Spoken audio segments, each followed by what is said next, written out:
Bir digər mövzumuz hədis şəriflərdə təbliğ.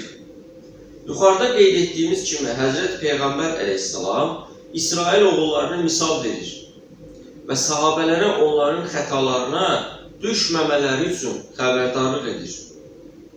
Allaha and içirəm ki, ya yaxşılığı əmr edər, pislikdən çəkindirər, zalimin əlindən tutub zülmünə mane olar, onu haqqa qaytarar, haqq üzrə tutarsınız, ya da Allah Teala qəlblərinizi bir-birinə bəzədər, sonra da İsrail oğullarına lənət etdiyi kimi sizə də lənət edər.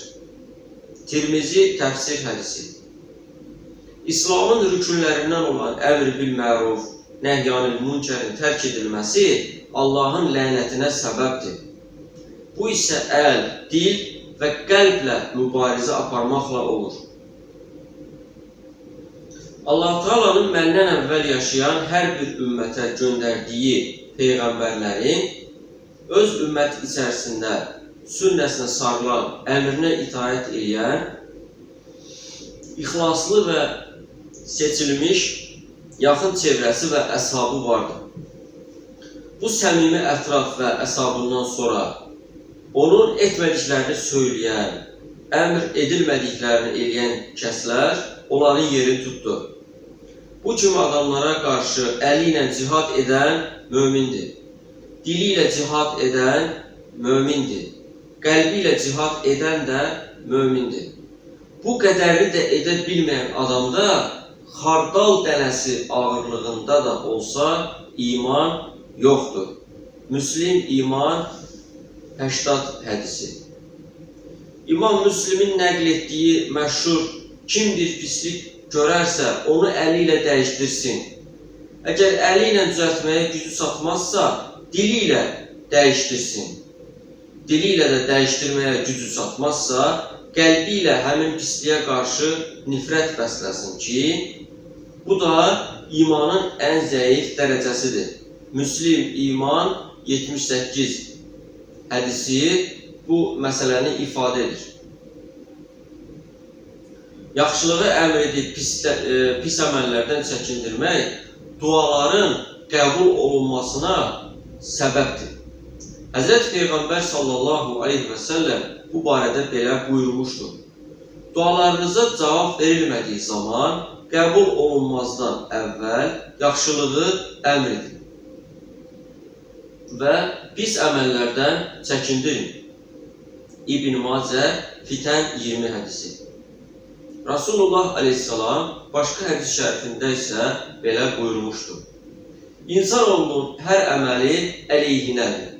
Ancaq yaxşılığı əmr etmək, pis əməllərdən çəkindirmək və Allahı zikr etmək bundan istisnadır. Əbu Hüreyrədən rəvayət edildiyinə görə Rasulullah aleyhissalam belə buyurdu. Dünya və içindəkilər dəyərsizdir. Yalnız Allahı zikr etmək və ona yaxınlaşdıran şeylərlə elm öyrədən alim və öyrənmək istəyən tələbə bundan istisnadır. Tirmizi Zöhd 14 hədisi. Əbu Umamədən rəvayət edildiyinə görə Rasulullah aleyhissalam belə buyurdu. Alimin abidə olan üstünlüyü mənim sizin ən aşağı dərəcədə olanınıza olan üstünlüyüm kimidir. Sonra Rasulullah belə buyurdu. Şübhəsiz ki, Allah, mələkləri, göy və yer əhli, hətta yuvasındakı qarışqa və balıqlar da insanlara xeyir öyrədənlərə dua edərlər. Tirmizi Elm 19. İnsanoğlu öldüyü zaman bütün əməllərinin savabı sona çatır. 3 şey bundan istisnadır. Sədəqə-i cariyə, istifadə edilən elm və arxasınca dua edən salih evlad. Müslim Vəsiyyət 14 hədisi. Hər müsəlman yaxşılığı əmr edib, pis əməllərdən insanları çəkindirməklə məsuldur. Müsəlmanlara bu məsuliyyəti yükləyən uca Allah və Həzrəti Peyğəmbərdir. Uca Allah bu barədə belə buyurur. Ey müsəlmanlar! İçərinizdə insanları yaxşılığa çağıran, xeyirli işlər görməyi əmr edən və pis əməlləri qadağan edən bir cəmaat olsun. Ali İmran 104. Həzrət Peyğəmbərin aleyhissalam yuxarıda qeyd etdiyimiz insanoğlunun hər əməli əleyhinədir. Ancaq yaxşılığı əmr etmək, pis əməllərdən çəkindirmək və Allahı zikr etmək bundan müstəsnadır. İbn Macə Fitən 12 hədisi də bu sözümüzü təsdiq edir. İnsanın əleyhinə olmayan hər xeyirli əməl, əmr-i bil məruf, nəhyanül münkər və Allahı zikr etməkdir.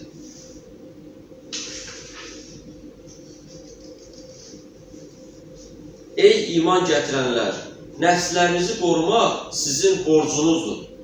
Siz doğru yolda olsanız, haqq yoldan azanlar sizə heç bir zərər yetirə bilməzlər.